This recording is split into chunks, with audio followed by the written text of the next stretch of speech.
ate I want to tell you mukiwandiika abawuliriza Lwabwogo will appear on the ballot paper of the presidential elections. Damu olangirire ensonga yokanzikize n'omudigido abantu bawulirize Lwabwogo will stand in 2020 what? 26 as a presidential candidate. Whether Museveni likes it or not. Dwachi Museveni tasobola muteminga. Yagambye I'm not a member of their family. It's only my children who are members of their family. Atenga yabazala. Two, ate gundi yagamba kitu mukunde. Zirina Luganda na first lady. Fe mu Bukatuliki enkoko yamala okweka okukolima emirundi egi. Esatu. Nabaga nti omusajja omwenzi. Ayinza okubeera ow'enkima nze. Eggwala eddungi ne limuga nti nze nakafeero. Naga nti nze erya mirundi libbule. Ate bwakugaana oswala nnyo. Yes. Lwabwogo will stand in 2026. Ne lwaki amaanyi weegali? Anti Lwabwogo is cornered. Lwabwogo is one of the wealthiest people. Mugwanga muno. And he said, he pointed out, in order to protect my wealth, I must be in charge of politics. So called. And Lwabwogo is a risky taker. Lwabwogo is a risky taker. Politics is for risky taker. Never inza hoka mujjamu. Joka bwe bamujjamu aganeke. Eyanyale mukyali gonza bwe yali amwesimbyeko. Lwabwogo takyasobola kuvaamu. I want to tell you. Mirundi. Lwabwogo can even stand on the opposition card. So yali mu Babesige bano. Hey! I'm telling you.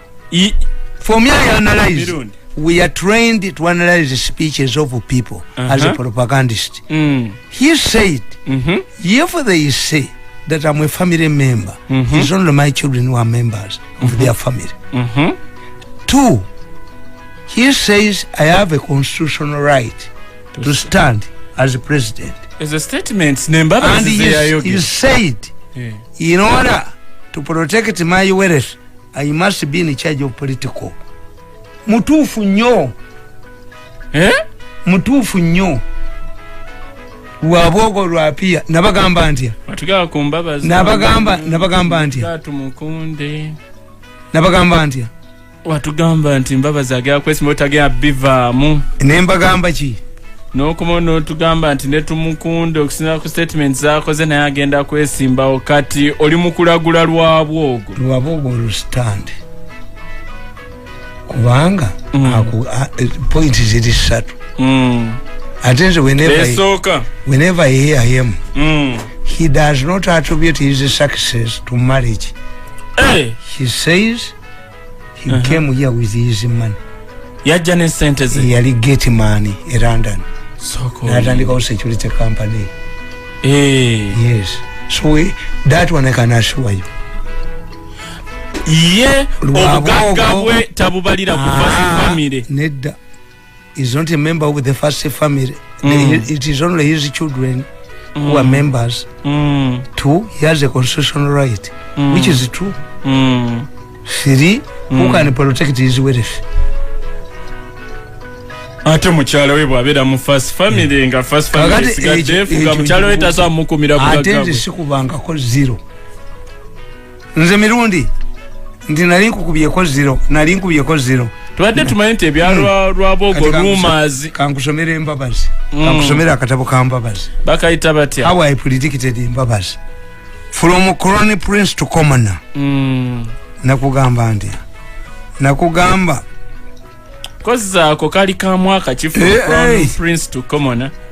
Kantu baga nti obiwandiika ng'ojja wano. In my country dated Sunday 21st July 2014 completed at 3 p.m. Okay. Naye olubiri lwe nali musaluwandiikako. olubiri lwe wali mungo wandika obeera mu mbiri oli Ssaabasajja mbere ekyengera mbere kabalagala mbere ono yagamba mbu habukani epuwa man usiripu sinizana egundi yakiŋŋamba ono yali akulira electoral commission mbu ayisiripu uno omulalu ono yali owenaali oyo. He only constructed a solid building in his home area after being chairman of the NRM Electoral Commission. Ono professor owe maketa modoi. I sleep in no. But a man from the ghetto almost defeated you because of your arrogance. A man from the ghetto, Bobby Wine, Robert Chagulanyi Sentamu. Never underrate. If you want to kill a tiger, dress like a pig. Yes. Nebo yambalanga tiger. Kadi. Wakawandiika olunaku lwali lwa Sunday nga 21 omwezi gwali gwa July omwaka 2014. From Crown Prince to Commoner. Casualties of Museveni's succession battle. Okaise casualties of Museveni's succession battle. Vomits of a master spy. Waliyo n'abakansa beyo kiku omwana yayogera kwaka akatabo kaliduddawa abaagala kagula mbukingirayo copies bweziti kolera bwedde mugambo wayi bintu bya mirundi nkugamba nakalabako bwana akaleeta why mbabazi presidential bid will fail nakibabuulira a critical look and analysis of Mama Mbabazi's presidential bid reveals that his handlers, I told you we have advisors and handlers.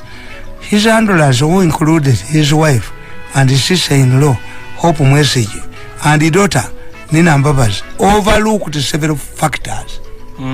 Nalugula Mbabazi nti agenda kuba. Nimbaga ntiimu ye, erimu mukyala we, erimu mulamu we Hope Mwesige, erimu Nina. Muwala we. But they have overlooked the following factors. When you track all of Dr. Besiye's earlier strategies, his wife Winnie Byanyima played a crucial role, and this was mainly due to her character. For example, Winnie did not suffer from a credibility problem. Her name had not featured any corruption scandal that rocked the NRM government at that time. The driving force behind the Besigye was Winnie Byanyima. Winnie Byanyima ngabaganda bwe bagamba tekinatta amakate kyeramba lujja okweramba is to come straight. Why? Amaka g'Abaganda bw'ogula ennyumba omuganda gy'abaddemu n'ogimenya ku gate osangamu emitwe gy'embuzi. Ku gate emitwe gy'embuzi n'egy'endiga. Yes, why? Kibi kigwa omugemera wala nga tannatuuka eno. Yes. Kakati Winnie Byanyima yagenda teeramba lujja. We are cleaning the movement. Winnie Byanyima undermined Museveni without Museveni knowing. Identifying baani abayimiriddizaako Museveni nakuba kuteesa. Yakuba Sam Kahamba kuteesa. Namukuba. Nachima Jim Muhwezi. If there is anybody who knows that I'm intelligent is Sam kuteesa. Namugamba Winnie. Ayagala kutta mpaka ya muwala okumuhoozi. But we shall win. Muhwezi yamukuba. Mao n'agamba Mulwana produces soap. Mulwana produces batteries. Mukwano produces soap. Whoever no sells Mercedes Benzes, what do you sell to get this money? Abuza Sam kuteesa. Ye kuteesa bwe yajja mu parliament n'akola defense eyali speaker okwithereti okuyamugamba your defense is too legalistic. Abuka obujulizi bwo bwonna mu kooti ya kaadi ey'abasiraamu bwonna obujje mu Kulaani. Obujulizi bwo bwonna gwe ng'omulokole obujje mu Bayibuli. Nkusingisiza omusango. How? Your defense is too legalistic. Kuteesa n'ayimira n'amugamba As an MP, I am obliged to respect the speaker's ruling, but as an intellectual, I find it wanting. Nga ombaka but we made sure that the wedding took place. Mwe. Na bakwata mukwezi yalwana kusensa motion na chima chigundu the main sponsor ya motion chigundu basulanga bonna emakerere chigundu namutwale wa second kumacha namuga nti motion njije mukwezi yalwana na mufulumya. Why? Mukwezi and Besigye we are not singing in Rukungiri. In fact, bali balonda chairman we Rukungiri we NRM mukwezi yatwala Sudiru Besigye nabaga nti Omupya zene mubbi munne nga Besigye yefudde ekitale Rukungiri yakuba omusajja nga bamuyita Kakwenzere namukuba ku ttaka. Ani yamukuba? Besigye. Ngolo lwaki wini nakuba mukwezi bati mukwezi mugezi. Besigye bwasanga obuzibu ani yamujja mu buzibu? It was mukwezi batekawo Rukungiri group. It was mukwezi who convinced Museveni to retire Besigye from the army. Ne balimba Museveni nti agenda nakukola meeting e Rukungiri bebaze president obutamusiba. I told Mayombo Mayombo yanga nti let me tell you, there is nobody from the west who can take on Museveni. Mugamba Besigye, as I've told you, Besigye a disparate mind teina chekola chetakola. I told Mayombo President Museveni yali azanya na mupira antale ne Kagame. President Kagame agenda okulya ekiri e Rukungiri nga Besigye yerangiridde tiyazanya second round. Second after yakomawo Kigongo was on his way to Rukungiri to preside over the meeting. Zenalida kitegedde gulolim Kigongo yakoma mbala naddayo nga Besigye yerangi. Since then Besigye became a diplomat in Uganda. She graduated from a Kano, a UPDF Kano to a presidential candidate. Yes. And a politician. Kati nabalamba bazine mubala ti wini yeyambisa abakatoliki bano bwe bajja mu buyinza bazimba obulokole. Era obulokole all of the best students are born again. At one time it was a qualification to go to live in authority. You had to be a mulokole, children of the bishops. The Catholic Church cannot watch and stay. No. Catholic Church na yo atenga wini mukatoliki. The Catholic Church looked at Winnie as a future Catholic first lady who would tame the influx of the Barokole. Era Pope John Paul II Kagame yagamba ebintu ebi bibiri. One, whoever was killed in the church must be buried in the church. Mu Bukatoliki is only a bishop who is buried in the church. Kumba Kagame nakubaba bishop amasasi nakwata Misago eyali egondi head of the Catholic Church in Kigali namuteka mukomera. Who saved him? Pope John Paul yatuma a delegation that included Willy Byanyama, Emmanuel Pinto, Edward Babu and Cardinal Wamala. Namuta nagenda Kagame ekitegeeza Winnie Byanyima abakatoliki ekereziya yamukererezaamu. Yes, era Winnie Byanyima yagamba nti mwampa bamusimbako tuchumiriete ha bamusimbako mvuka musajja bamitani ngomangine yaganti sapule eno ye yakubye ngomangine kandi no je yampa. For you don't understand these things. Kakati nakugamba nti on the contrary she was actually seen by many Ugandans as an anti-corruption crusader. Winnie.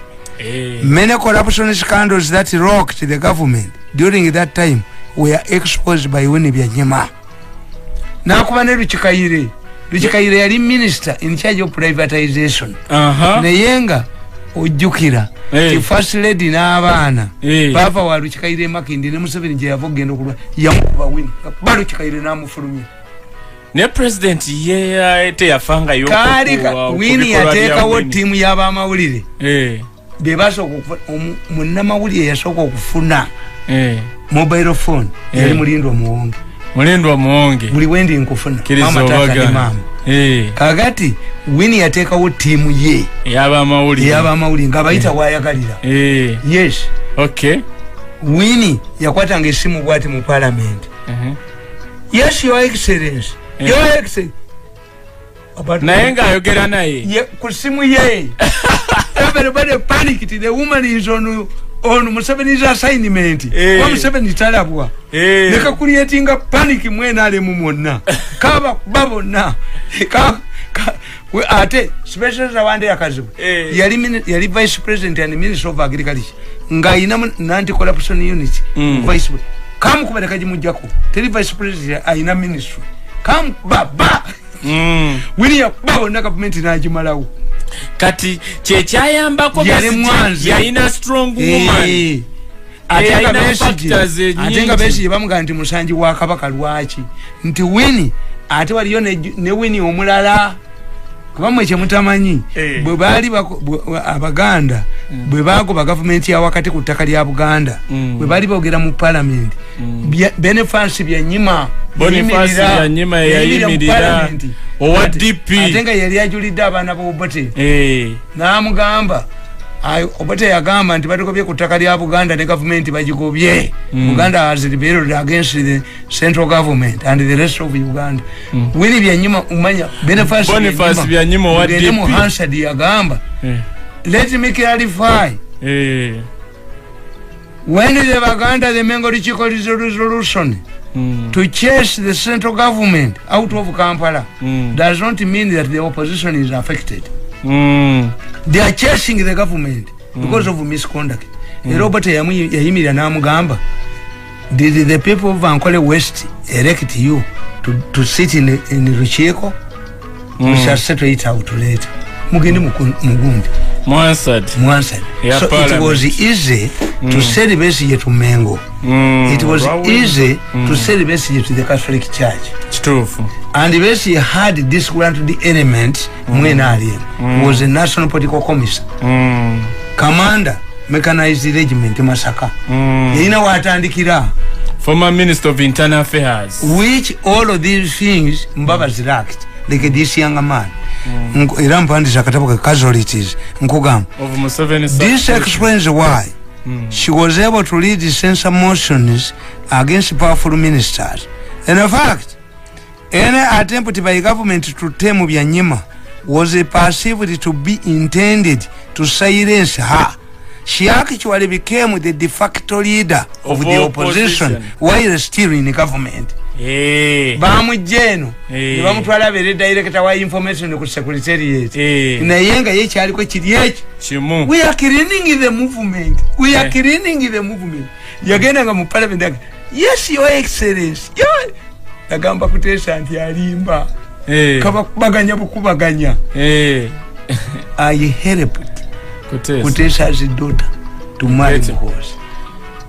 The intention of the motion against Kutesa yali yaki kutambaga nimuganja bakuba naye mbaga wagendayo ndingenda kumbaga tugende maaso sitange yangamba mfudde sebye kumbagayo olifuva kumbaga nze sigenda kumbaga togenda kumbaga unfortunately kati mba comparing Winnie Byanyima ne Jackie Mbabazi unfortunately madam Jackie Mbabazi and her sister Hope Message do not have the Winnie's credibility. Hope's name featured prominently in the Chogamu scandal and therefore cannot lead people's struggle and winning her trust and confidence among Ugandans. Mbabazi is seen as part of the steering group. She is seen as part of the problem and lacks the moral authority to talk about corruption. Many Ugandans see Jackie as a disgruntled woman who wants to protect their root by installing her husband in power. Kuba sajja benti awana abayina amagezi otafire wa magezi yampita muchoka myali wodi Chogamu yali wao 28 awo. Bwe watya. Otafire yampita nangamba mutani wa Mirundi. When I attended their first meeting of Chogamu, I saw salivas. I saw people who are arguing, who are in such severe urge to steal money. I'm not going to go back. Otafira attended one meeting of Chogamu and never went back. Yangamba, this is a trap by Ono. I know wakola bwati obulevu. Obuswere. Naga nti ono yalimu. This is a trap. Otafire yanga, it is a trap. It was only Otafire who sent his junior Hope to represent the Minister of Local Government in Chogamu. Otafire ran out. Otafire yambuli, this is a trap. Mutani wa Mirundi. I've attended only one meeting, but I've seen a lot of money there. This must be a trap by Ono. Nagirati obulevu. This must be a trap of Ono. Otafire yaduka. Abidduka. Nasindikayo Hope ku sente empitirivu. Ezaliyo. He detected that Chogamu was Chogamu yali chabatutte. Did you sort of feel his name featuring anyway? Nenkugamba. In fact, the two women, Hope and Mbabazi's wife, fit in the Chiganda proverb that a rapper does not sell meat. Another important factor that Winnie's team then used was a Catholicism. Winnie Anyima was not only Catholic, but had strong links with these leaders, the Catholic Church. I've already enumerated this in my preceding chapters of this book. Although the Mbabazi team tried to use the Catholic Church, they failed because they were seen as foreigners in the Catholic Church. Mbabazi and his family are strong Anglicans. In fact, the church that Winnie Byanyima used to fight her enemies is completely different from that of today. For example, today's Catholic Church, the previous Catholic Church, had a clear leadership structure headed by Cardinal Emmanuel Nsonga. Today, there are 4 archbishops with direct links to Rome. Secondly, a Winnie's victory could benefit the entire Catholic Church, which is not the case if Mbabazi wins. In fact, Madame Mbabazi is a daughter of a prominent Anglican cleric, Canon. Catholic Church has changed. But don't you realize this? The person who was supposed to be the Archbishop of Kampala, Yaliba Chenga. Tribalism. What the Pope did was to divide Uganda into 4 archdioceses.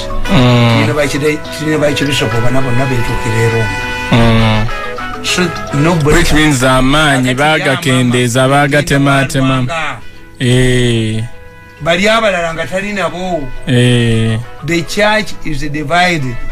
The Katonosemogerere, Alinga Katekiro wa Buganda. Ate Mayega, era yaline Rwanga nga tebatangana. Mayega. They can sell the Catholic Church to Mengo. Archbishop Joseph Jiwanuka Yareka ruling. Omukatuliki naligende Mengo agenda nga yoko lulwe era jja kubanga alumje Yerusalemu babekane unumuferi babu. Has he consolidated the obwa kabaka? Oleme Mayega consolidated the obwa kabaka. Gwatubulira Tamale mufere buli kamuna akalia akiwike ekintu kyaba pota akubya kutaka katikira kyasiro kuba Mengo kutaka ye Mayega nolete ngalabi nekanga bala mu kibuga ngalabi esira kabaka olabeyo omwana w'engalabi ekanga badde bwiti abaana bajiita yiyo oba ya kabaka oba ya Mayega teriyo I've traveled. One of the things I benefited from Museveni exposed sirabanga yo ngalabi wantu nafa baganda tugamba musekera nyuma yiyo jikwateko jiwunyeko abajambaji jiwunyeko kwa Mayega yajireta najukanga bazamuka esira kabaka engalabi gwarode nti omwana wa ngalabi bana bangoma ate bojitunamu wakati ramba julemu ereriyo ikirundo kikabo musayine kati kabaka ajiita makati ya kabaka oba ya Mayega bananga abataka batuule babuuze Mayega tingalabi eyo yaani nakwata ekiwologoma nakituuza mu kifaananyi kya Bikira Maria ali nekikunamira mutwekobe kikunamira eno ginnewayo omwana Mayega Mayega mufeeko tugende maaso Mayega yantabula dda kagala nenkugamba nti Archbishop Lwanga nkugamba therefore the issue that brought to the Mbabazi team to Kampala as Archbishop Lwanga the rate now a person not shared by the entire Catholic Church leadership. In fact, Lwanga was blamed for the killing of Guru seminarians by Joseph Kony's rebels. Kony raided the two seminaries and none of the seminarians had ever been seen again. This was a time when Mbabazi was Minister of Defense. Bachi mutekako. Kony yalumba seminari obiri eggulu. Na twalinayo omwana waffe. Naye olwokuba ffe tetufiira mu ebyo omwana yakomawo ku holiday ku Kima Center. Kony lwe yalumba seminari ebiri abaana tebaddangamu kulabika. Why? Because Kony was informed that the Catholic Church was smuggling the weapons into northern Uganda. Ani yamuwaayo, ani yawaayo abakatoliki, ani yawaayo abaana ku seminari. Mbabazi was Minister of Defense. Ani yabawaayo. Abaana. I told the president nti bano bankuba nyayino. I sat with Lwanga for 5 hours. Yali ayina nejjalagana agaana okugenda. Ujja ne bunkumambu kuba emyaka 8 ate tukyagenda nkugamba. It should be recalled that when Lwanga lost his mother, Mbabazi's wife took charge of all the funeral preparations. Also, Lwanga's links with the Ennyo, a company allegedly owned by Vatican and the Italian mafias, are well known. How does this benefit the entire Catholic Church? Also, his business orientation is well established. He, Lwanga, and Reverend Father Mulumba were Cardinal Soboka's business blue-eyed boys. Lwanga was a businessman. Lwanga Cyprian Kizito omugenzi yali ngakulya printing bebali abasuubuzi the trading arm. Akati Lwanga afuna. Do you know that Mbabazi announced the purpose of this reform 7? Do you know that when he went to the Vatican, Museveni was accompanied by a Monsignor from northern Uganda? I don't know whether the man was even given prominence. The only person Museveni could take to the Vatican was the Monsignor. He was not accompanied by any Catholic bishop. This is when the Pope blessed me.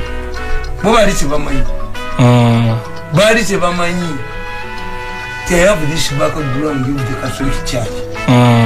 I'm telling you, I'm not a simple man. I can't be a man of Angel Mugamba Hood. Ngana for them is over Banga Papa with his Zobakawan. Oyakuga in the city Mukatolic. Agambe toli mu Catholic. Bali bamanyi nti oli mu Catholic. Okujogebo. Ndi mu Catholic omulungemu ebinzaali biri. Kale ngugamba. These factors, the relationship between Lwanga and the Mbabazi family. At one time it was alleged that Lwanga is running a business with Mbabazi's daughter. Nimbaga nti Lwanga bwe yafiirwa maama we Mbabazi yatekinga charge. Mubyokuziika. Lwanga appointed Mbabazi okubeera organizing naye nga sekandi omukatoliki lwagenda yamuvumu. Museveni atulaga omusika atunoyo omusika the vice president by all means agamba sekandi lwaki ogendayo muliki akuba muggulu. Is there a religious cleric leader who attends God's cabinet meeting when he was there? Hani kakati nkugamba katusoke tujob no betukomawo tweyongereyo kyali kulaga Mbabazi nti nemubala nebesi nemubala nono omulenzi namubaze yeegalise dda. Webasangibwa omukukunavu batugamba lwangambye ekyogamu yaliwo 2 7 wano Okay. Otafiire yangamba nti mutani wa Mirundi. Omanyi Otafiire tukolagana nnyo lwa nsonga. Nawuli abamwogerako nti Otafiire kuku y'amavi. Tebamwagalirako ddala abo. Ne mukwezi baali bagenda mukuba kyobula baleese bino ofuso wa gundi account babatya bayikita. Naye Otafiire ewaabwe wali emitooma emituba. Agamba Otafiire naye batata baffe bayinza okubanga baali baluganda. We share many things in common. Otafiire mukatuliki yaliko mu seminariyo. Otafiire n'akola bbaala nga bwali kulutingira abayeekera. Otafiire n'agenda amakerere ku macuwa like me. N'asoma law. Very brilliant man. Otafiire tayinza kuyingira mu nyumba akatalina escape route. Otafiire muyita wakusajja. Mwemugamba nti ate Otafiire ayagaliza abantu. He's one of the few people I've seen in NRM. Otafiire bwe kikwata ku party mu 7 n'ebirala bano bamukuba naye bamutya amagezi ge. Like me, we share many things in common. We are honest. Otafiire akugamba mutani wa Mirundi ekyo sijja kukikola. Ate Otafiire ayinza okuzibizisa bwati munoga nti yeebase oyinza omukonako Amawulire naye gwe meeting etandikola bebwakuba nga yeebase bwati n'omutunulya bwoti nga yeebase. Otafiire mugayi nti ayogere akuba ababadde boogera bonna. Ekitegeeza aba akolaki omanyi oyo sebakola kibonoka bamukuba mu kifaananyi nga yeebase naga ffe ba profesa tumala kuzibiriza maaso ne tulowooza. Kati nkugamba nalagula Besigye nti ajja kugwa. Winnie Byenyima was a driving force. Nendagula Besigye Mbabazi nti agenda kugwa n'agwa. Nono muganda wange mulagula agenda kugwa. Ani naye ajja kuyimirirawo.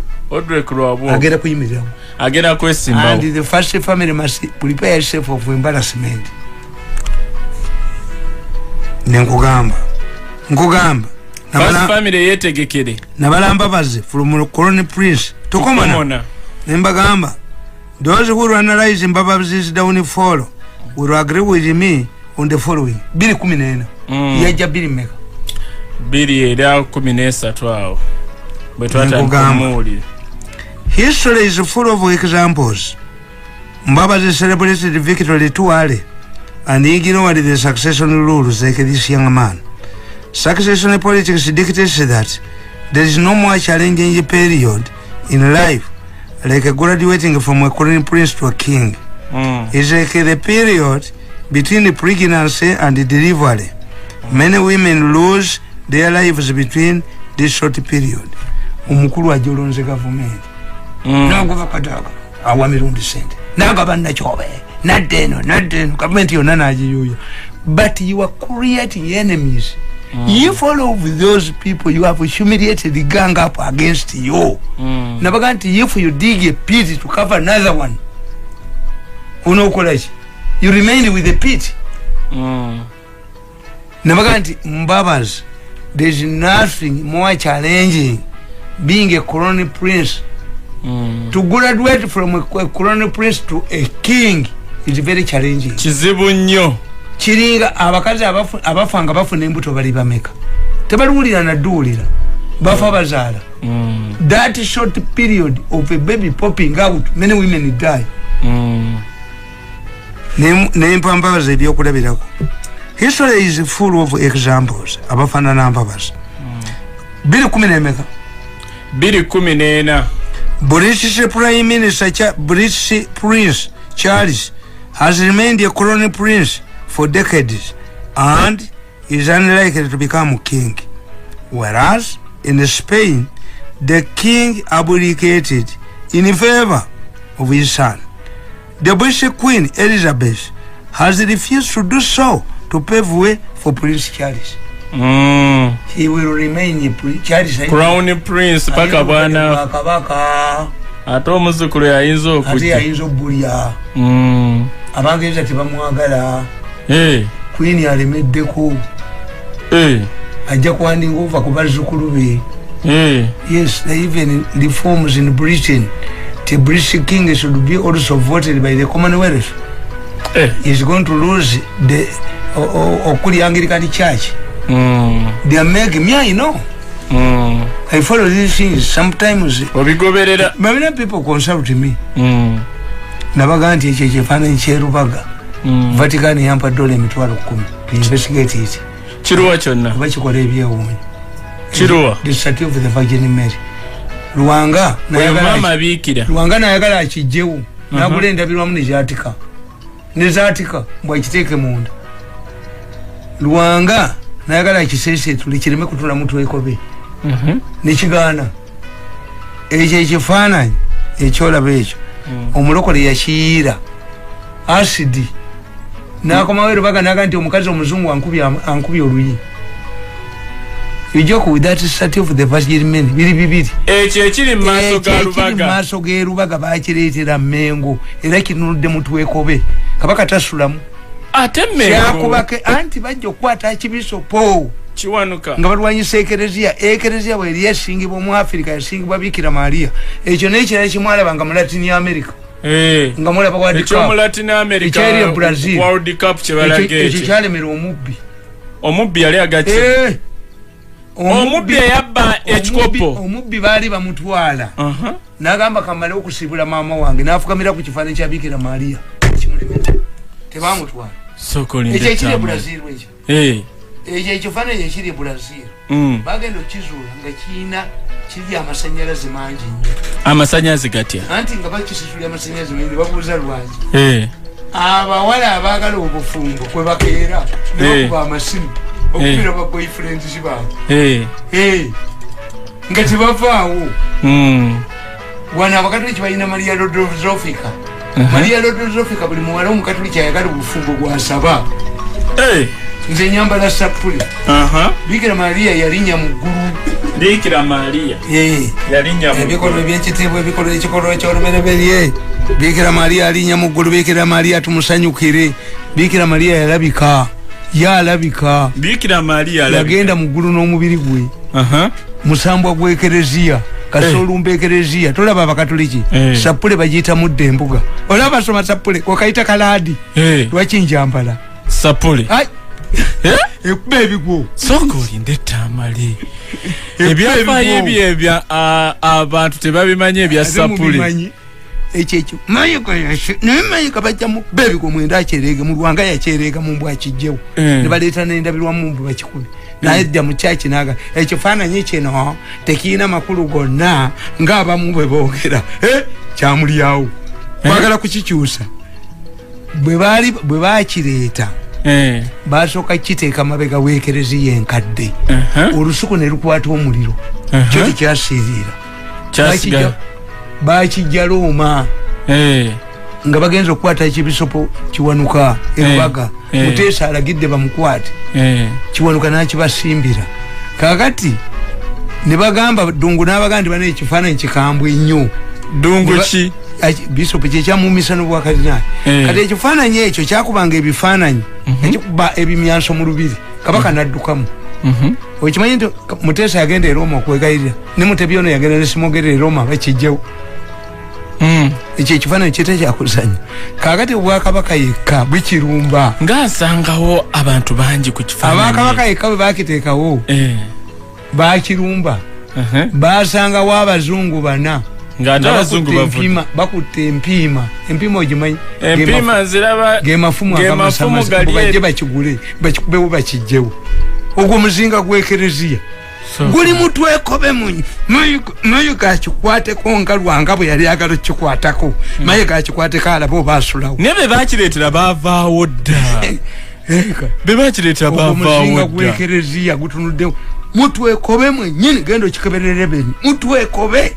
Muteesa kwagala kusanyawo Obwakabaka. Ekereziya bwe yali ejja mu Africa ne mu Latin America yasingirwa Bikira Maria. Buli kabaka buli gekerera lwebeera mu kizibu. Waliwo kino ekiri wano mulimbo kito kya mwana muto kya Yesu. Mulimbo ki? Baali bakireesi bobote ngaalumbyo. Ebyo bifaananyi by'abakatoliki obiyita byakola. Sokolinde ekyakiri mulimbo wa? Kiri wano bakikwatako nga kitambula mu ddwaliro. Ekyengulu ekiri awo kito. Ng'ennamirembe. Kiri wano we baziika bafaazi Lubaga awo. bakiretera obote ngakubye namirembe baba tebannakisimbawo naafa ne bamukuba n'agenda obote naye bakikwatako nga kitambulawo mu ddwaliro mulabe ebifaananyi byaba n'abayindi babiwa amata ebyo by'abayindi naye kakikwateko oba oli musajja bukyolya ssente oyo muveeko tugende ku birala maye kakikwateko oba oli musajja okye Lwanga yali agala kiseeseetula mayega mu kulya ku ssente kwata ku kifaananyi ekyo okyolekeza but Sacha preferred John Major who had done his education by correspondence and imposed a ban on accessing his academic papers. Sahowe, Deputy Chief Prime Minister, yali agenda okusikira Margaret Thatcher. Margaret Thatcher akanti balete John Major. Kuba Prime Minister nga wa senior fati yasoma by correspondence. Naye yali ku Minister of Finance.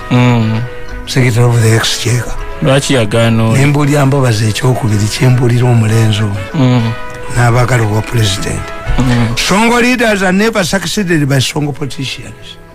The person who will succeed Museveni will be like Uhuru Kenyatta.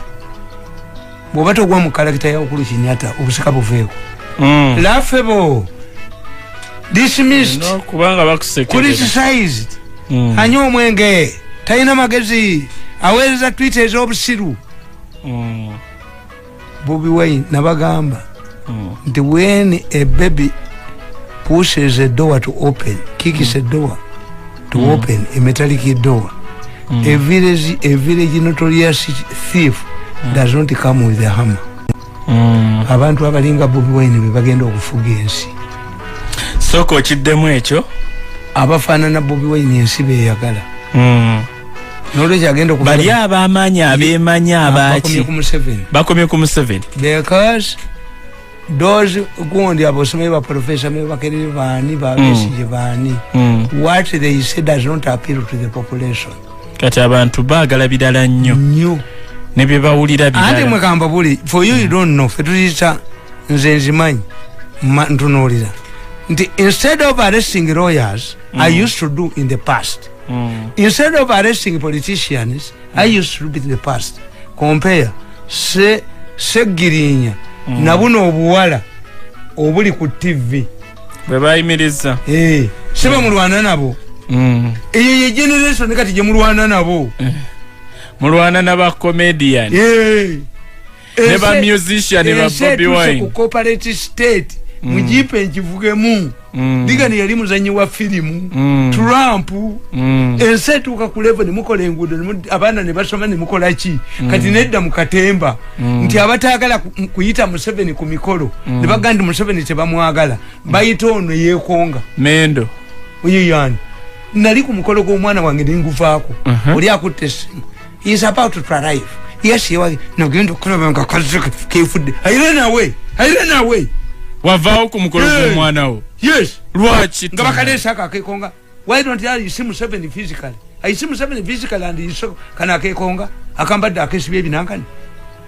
you don't understand these values nti kati segeza nawe tomanyi nti embeera yo yeriwo kati njimanyi nti obwana obwala kati bwemunoonya bwesi bakasumbusa ne bwambala ebiri igundi sekise bakube simu omanya abasajja abatasoma bo bawasa institution oyo omwala gwayagala akola ku sipaaka omwala gwayagala ali ku paalo bo bawasa institution abo bagundi abo boolaba bamuyitani lwasa omugagga lwasa olw'obutasoma bwabwe boba wasa institution dirimbo omusajja nga lwasa atasoma omugayi nti nsoma makerere tukwana be makerere yakwana bizimbe Tamale I'm telling you this is your situation amweriyo kati generation eno Museveni bwavaako tetuddamu kufuna bakagezi munnyo of all people no gamba nti ono kabuleta survived the accident because of beer. Bane baje okuandika support singa bamwadde kuleti beer kuleta beer biri mu Nairobi breweries esigala anywa was saved by beer ona awunya mu bigere byoyo bishop n'omugana naye yesimbye kuba president tali muwunya nyuma ngalayira. So your society is in danger. tuli mu buzibu muli mu buzibu abakulembeze abagenda okuddako sibe bali abedda bali basemogera abamasuuti balooya don't expect another Museveni taliyo the person who will succeed Museveni will be laughable era nkikugamba rule number 2 Songo leaders are never succeeded by Songo politicians. This is the second succession rule that Mbabazi did not observe. Take for example, in Senegal, Senghor chose Diouf. However vibrant what was, he did not succeed Senghor. He started fighting Senghor in 1971, but he came later. Ngakadiye umanyiba okaddi ofanana nabana abaana tulaba gwa Bukenya bwaludde ennyo comedian Bukenya aluddewo yakola woteri ye eri Nansana ye yennyini yabeeramu eri mu Blue Movie eno woteri ye Katomi bamukwatiramu n'emmotoka zibajjula nga ye Bukenya is dogged by mu bye muzannya naye abeerawo mu comedy ali mu comedy kyobula baluddewo nnyo bwakishinga abakazi bwakola agwa mu generation yaabwe Bukenya is a serious contender mu generation y'abano Bobby Wine yes I'm telling you nti mmwe gwe mugaya mwina gwe mugaya nze nenseka bagaya Uhuru Kenyatta every time he appears in the newspapers with reddish eyes he sleeps in a bus he does what but let me tell you this young man he became we identified him because Muyagamba I will leave power to the .com age naletaba yateeka wakalumu 89 abakadde bonna n'abakuba mu mulongolo n'asigaza oyo n'asigaza Mudavadi n'asigaza Cyrus Jirongo n'abaleeta abato be baali basekerera I will hand of power to the .com age muyategeera yabala yes kane Museveni ayinza okubanga kyaliko Museveni ne bw'aba takibaze the population will force him on the population nti noyita Kennedy n'omuga nti alinga Obama noyita Clinton ne gwavunaano nti akuta omuno gwasigala aguteeka mu mukazi yagaa nti yali all sex ne baleeta bamuga nti bwe yali ayogera ne president wa China firimbi yali mukamwa kwonolewa enziki oyo bw'oleeta ba Kennedy noleta ba Roosevelt noleta baani abasajja ba America abafuga America era fati nti Obama nafunye ebitoji bwati nadduka ku madaala g'ennyonyi nagenda okuziika president wa South Africa Mandela nalobera ku mukazi w'Ennyo mukazi w'Ennyo yagala n'omubajja oluyi oyo president wa America kati ne Uganda tutunulemu nakugamba buliijo in Senegal the giant Senghor was succeeded by Diouf. In Malawi, Bakiri Muruzi was unknown succeeded in Mwanzi. Dr. Kamusi Banda. Bakiri Muruzi yali Musiramu. Abakatoliki balwanyisa Kamusi Banda. Musiramu yavaawo. Tetumanye Mama Kazamira bamugamba. Mama Kazamira yali hostess.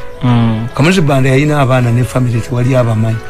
A quarter of the marijuana economy eri mikono gya family ya Kamusi Banda. Mama Kazamira yali Nansi we ngali Scotland.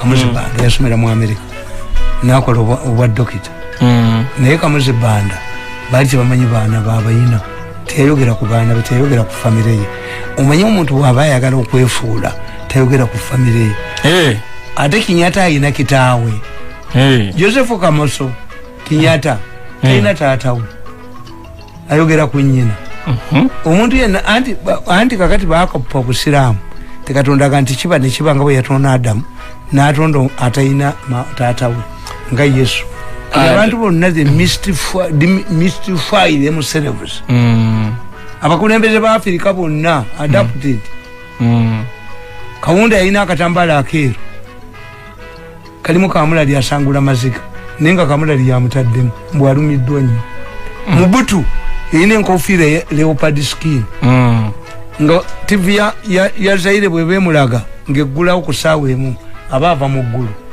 abeera France nga ne Gabaloti gyali yazimba amaka ge mu forest Nyerere yalina lungu nga mama we wa bbeere limu Gundi Kenyatta ina jacket jata yoza n'omukufu gwa Lenin nga tayambala ngatto yambalanga bisandozi muyinga ina kalungu akaggo kako bwe kati kalungu ate Museveni gundi Salai gundi ono Emperor Sirasi yatambulanga n'ekibwa ekito ku mabega omanyi president ayingirire mu conference n'ekibwa ekito kyamubeeranga ku mabega bw'ekyo nga bitegeeza ki kukanga abantu kukanga Mobutu Sese Seko kukumwendo wa zabanga empanga etaleka nseera yonna nga tegifungudde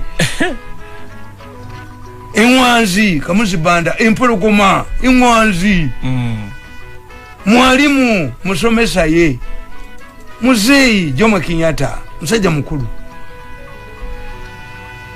gundi ono bamwitanga batya Nkuluma efujayo naye ayina title ye is only Museveni who does not have those things. Osajefo Nkuruma Idi Amini Dada VC DSO MC conqueror of the British Empire Muzanganda Salongo Alhaji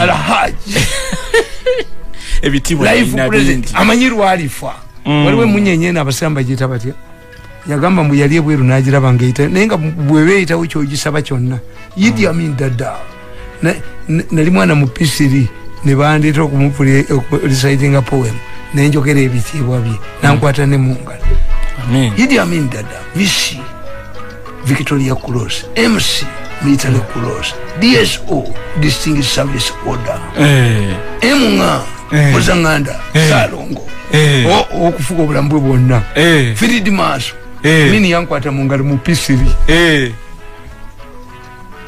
nenfuka village celebrity cerebu ngandi cerebu wa kuchalo kakandi nkugamba nti in Zambia Kenneth Kaunda was secretary by Frederick Chiruba who was perceived to be a Congolese because of his size.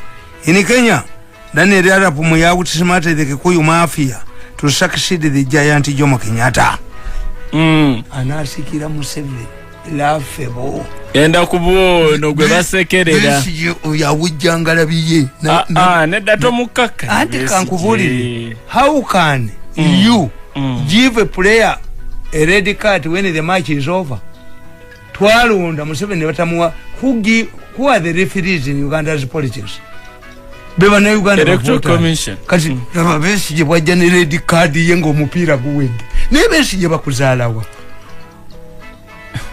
ne Tamale abantu beebuuza succession battles zoogerwako Museveni yasiibudde abaana batandika batya okulwanira obusika nga taata mwali mu ntebe atudde ekyakuba Kenyatta ogwasooka ekyakuba Moyi yalwawo okuleeta Kenyatta ono akitandikiddewo to provoke you into battle kuba Museveni tannalaga nti agenda baagala tulaga nti ali bubi baagala tulaga nti ali ki nkubuulidde nti Lwabwogo is going to stage a monetary succession battle ettooke ligenda kubeerawo never seen before sente zigenda kubeera nnyingi because he is cornered he cannot go into exile and he has accumulated a lot of wealth and he does not see he can only be in protect his wealth and against persecution by the people he has stepped on their toes when he's in charge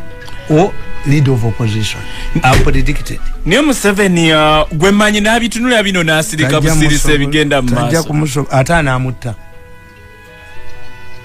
Abaganda bakugamba nti amaka amabyo gasooka luzaala you know why women say nzeddemu abaana bange nalagawa bayinza okutta kandi Museveni kill that younger man hakimanyi what can Museveni do to him he reflect him asomusiba the best Museveni can do is to allow him to do whatever he wants fe tumukube mwe mumukube ajja akanonye tukamulage tumuwujja akabulire nkugamba kati kolebwe tukanzijewo buno buna then tukiwunzike talwana naye amutulekere tumukube tukamuwunyise ne yakola ki ekyamaanyi ekyo kyotasonyiwa future yange killed my political future okay namunyawo emyaka 8 kati komewo nti lulu endala Besigye ne Lwabwogo balinde ne Besigye president do not cede power to people who will not protect members of their first family, and what they have acquired all looted. This is an important rule. The practice now is to target members of the retired president's family and himself. They become the punching bags of the new regime because they pose a challenge to the new leadership in the future. Secondly, persecuting them, members of the first family, is easier than solving other national problems like the economy. Economy takes time to the new leaders. This makes persecuting the old leaders, the retired government, the orphans of the retired president, more attractive and popular. In Zambia, President Sata used the anti-Chinese sentiments, but as soon as he took power, appointed the former President Kenneth Kaunda as a special envoy on the Chinese relationship.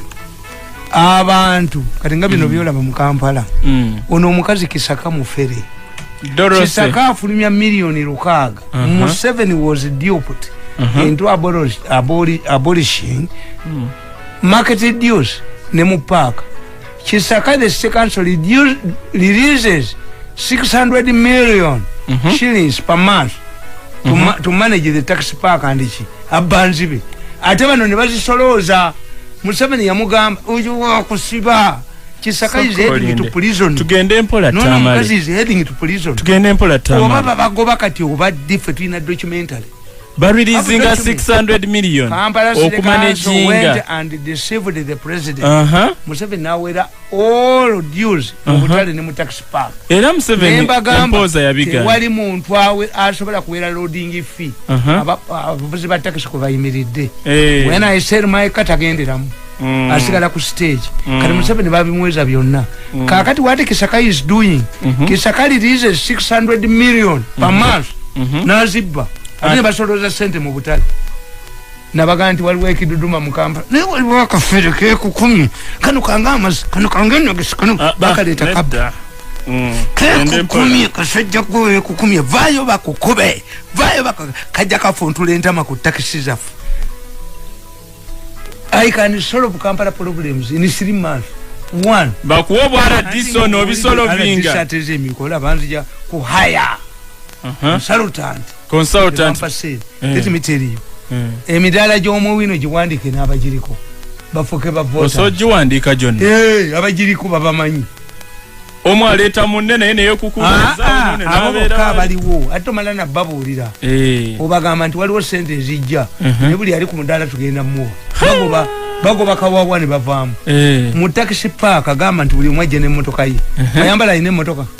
Abakisaka batuuza bayine emmotoka kati gazino kamunyete zikyajja emmotoka zino drone zikula milioni 8 anyazi ina nti abakisaka baleta bayine emmotoka ezomukamu nalabya akakazi nga kalinga omusubbawa goyinza okugula emmotoka milioni 8 gwe akesimbye ng'omusubbawa naye paaka enkadde nga tebagigula paaka yabaaki paaka enkadde tulaba mu bimotoka bya omuyindi yajja wano nga yagala ku developinga park eyo agizimbeko ekizimbe waggulu azimbe wansi bakolereyo paaka ki waggulu nga parking you drive yowaka ine lift n'ogitwalayo kati abawutoda ne baagala omutta n'agenda ewa Sebaana ne Seggane n'abaga nti munzirize enguzi yange ngende abawutoda baagala kunzita kati Sebaana okufuna enguzi n'ayita abasuubuzi 7 ne bamuwa sente n'atunda paaka. Was this transaction, did it go through the legal channels? Kakati bana demanding a plot bebalemesezzo okuyagala kubabiramu atatia nkugambye is it a legal transaction? Who advertised this land to be bought? Bali musambu Sebaana bwe yali agenda n'agattamu bana ne bagamba nti baagula Katichina chitya eyo temubawa yali nguzi ya Sebaana naye Kisaka nakana kafere mulimu akafere akano kange nagisi ke 10 kwekiti obaba akajawa kajja kuba I can cite ababa Kampala is easy to manage kakati Owino ayina problems bili Owino bamuguza abasuubuzi ba Kayongo kakati ne bamulemera okubawa ebyapa byabwe ne bagenda mu kkooti ne bawaaba ne basinga omusango Kisaka n'alimba Museveni mbu tubakompasetinze ate Kisaka abamukola olaba yakatandika n'okunaaba enviiri lisenti Museveni bamulimba Jolis Miteriyo tewali ba takisi 200 bosisinkana oba 100 ng'ate takisi zikola noga nti osikanya abasomesa 400 yate waliwo abasomeseza Museveni bamubba naye lwaki buli ssente Museveni ze bamuggyako tezituuka neza abasomesa babadde bakayana tezituuka Kisaka oba yaliddala Kisaka musekendere tugende maaso abalenzi bamutuuma Kisaka Tamale tumuleke tugende maaso byalina nono omukazi ate nze miso byonna ebintu byabwe mbimanyi katolaba omusajja kajina gwe yagoba muyinula yakola flyovers yakola oluguudo lw'eggoonya naye mwe temuswalako ndi kajina ayina kulekulira kati nkugamba ebyo ebibalemesa ono omuvuka byakolera nti tewali mulala yenna nkugamba nti kakati okitegedde nkitegedde ensonga eziremesa rules Besigye will never succeed Museveni Mbabazi will never succeed Museveni ate tumukunde this young man tumukunde will never succeed Museveni why omwana obwa abatakuwa ekitiibwa ali kyamalaalo oyinza okudira omwana atakuwa ekitiibwa n'omuwa obusika bw'atunda amalaalo omunenya oba teyatya ggwe ng'omuntu nti you see this they had to send this man who was talking to Rabogo anti bamusindikidde kati kitegeeza obanga Museveni amusindikira busindikizi bantu bwakwata pawa tamusiba mwe temumanyi baana nzirina abaana bangi ku bakazi ab'enjawulo nze nsobola okubira mutaani wange omu ne mugaa nti gwe maama we alimula ku muddwaliro oweegende nembala tayimu gy'amala wagenzeeyo munonyereza simulabye ndiye loza babadde bavudde nga taliyo tutesire I know ngoba testing abalinzi ekigudde ku baganda baabo basobola okufaayo I'm testing them to see unity who will protect the family when I'm dead if you don't you defy me nga Museveni tutoko tuyizi inulo asindika muntu oyo ayogedde namga nti ensi siyo and there is a sitting president kandi Museveni if he agrees okuwa oyo power oba besi oba mbabazi abamaze omulwanyisaamu agenda kubeera nga Dos Santos she must prepare a prison cell in Luzira kakati awo abeera nga ateekateeka mwana we tesobola kubeerayo muntu mulala talinayo mulala bonna be yalwana nabo tasobola kulondamu awo ne bwaba mulema yakutwala mu kisenge tebakimayo omukazi asinga bulungi ku kyalo era bwe kiri the situation sekono tawanyisibwa a decision must be taken considering the prevailing situation kyetubuuza naffe NRM tesobola kukola decision okusinza ku mbeera eriwo nenoonya omuntu agwa mu kitu besi yatta opposition n'alemerawo otusa bobi wayinziremu bana amugjawo kati bamupangirira and I will not be surprised if besi yandi embabazi because I have recording tapes if they are working for Waboko Besigye n'embabazi bayinza okuba nga bakola lwabwogo to create a puzzle nti kati naffe tuveeyo tukahe naffe tulina se naffe tulina okubeerako ne rolo kubanga how can you say nibesiya medical doctor how can you say nti ate ofunya red card ku mupiira ogwagwo kati owani asamba kubanga omupiira let us look at the analogy of a red card bajiwa omupiira kugenda maaso ng'oli alina ensobi gyakoze besi jono bannange singa mukebera omutwe Tamale togambe ekyo anti leeta ekirala nawe bakikugambako ekyomutwe n'onyiiga anti nakugambye nze saakolanga ebyo naye omusajja n'akugamba nti kozi bwana Mirundi ti muwala we omukulu ali luddawa nti anti ali gogonya mu konventi nkokonjeru omwana we omukulu yenkanaki ate omusisita kati sita mukugamba kirala kasoleta red card ng'omupiira gwaggwadda mu election abalonzi be bali firi kati red card ani agigabira Museveni kati nze Besigye kasaleta card ne banne ng'omupiira guwedde kyogamba kati muteeke muki mulefi kakati lefu eyafudde mu FIFA nasanga mpira gwe agaba kati kangabere kadi omuzannyo oli tebamwe kikola ngenda kubuuza magogo Tamale katonoko Ministry ya Health yavuddeyo negamba kati okusinza ku mbeera nga bw'eri eggwanga basobola okuliggulawo Minister ng'agamba okusinzaawo kubagemeddwako n'engeri embeera eggwanga basobola oddiggulawo era mwebaze Premier League nga abazungu baali tebalina Premier League COVID yali tuse lwaki ate Premier League ebakolera sente ebisaawe bikalu Premier League yakolera ebisaawe bijjudde bwe yes they couldn't do Manchester United Arsenal Leicester Liverpool ne kakati nze nkolera bwerere kakati tuyina kubeera waka nze na kliniki ewange kliniki ya nze nyamba nnyo abantu naye nga tekigenda kunkwatako no mbayamba buyambi kubanze covid tasobola kunkwata covid tasobola kukwata ansangewo nzata kwata abantu mungala mba nezinze era nkulaba nnyo emikono ngogize kwakujayo nnyo baga goli wa gumenti obeera ng'oyaga kusikayo jambiyayo oba nnyondo oba jambi nina tubuzayo n'eddakiika 3 tuva wano Tamale nabuuza kani Mbabazi succeed in the opposition ono omwana bw'agenda mu Babesige tewali agenda lwabwogo ne bwagenda mu Babesige ne Mbabazi omwana wa Nyerere yagenda mu opposition ne bamugamba otulimba Nyerere ayagala kukweyambisa kitawaafu atufuze emyaka 27 nawe oyiteeno abantu abamu bagamba nti bubadi bwa president Museveni buli kiseera aleetayo owuwe Mbabazi is the biggest blunder Mbabazi is blunder was his failure to launch his presidential bid with the pan nono bwakoze tavudde yeko kabuko bwatuniako bwatunyala ko tusivule Kirongole believed that he would take on NRM leadership through the legal means. He thought that it was easy to remove Museveni through an NRM delegation conference. None of what was. I sympathize with Mbabazi because Dr. Besigye walked to work. Crusades had failed.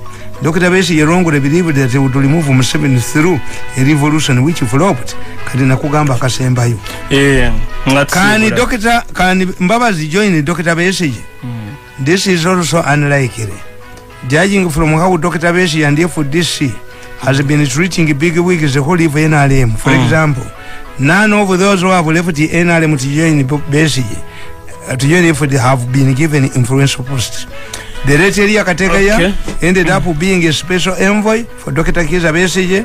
The late Dr. Sulaiman Chukundu also did not cringe the party card when former Katikiro of Buganda Joseph Semogerere Mulwanya Muli joined the Besigye, she became a briefcase carrier. Can your mama Mbabazi play this role of a briefcase carrier for Besigye? The message is clear. Dr. Besigye will always remain in the driving seat. Others can play a peripheral role. What can Mbabazi do in the near future? Mbabazi knows that being Secretary General of NRM is transitional. She will be kicked out. Where still the people's reaction to his sacking did not attract attention, and even the newspaper sales were low. Finally, Dr. Besigye is still a man to reckon with in the opposition as a strong opposition leader. Babi wani ya mukbana mujau. Babi wani ya mukbana wanda kala. Atenga wakomyewo ne mukaku ne mabike. Anunya achaja. Besigye janga. Ba mabike bamulese ne mukaku. Azenga baferiazi. Tuvewa. Mukaku ayinachi. Mabiche ayinachi. Tebayina. Kale katusibule twebaza mwenabe tubadde nabo olwaleero tujja koma wiiki ejja omusajja omugagga akasembayo tugende omusajja omugagga asobola okutya abaave 10 nga balamuza naye ekizimbe tuvudde wano mubeere bulungi nti bukapa kumusinga ente yanusobolayo amata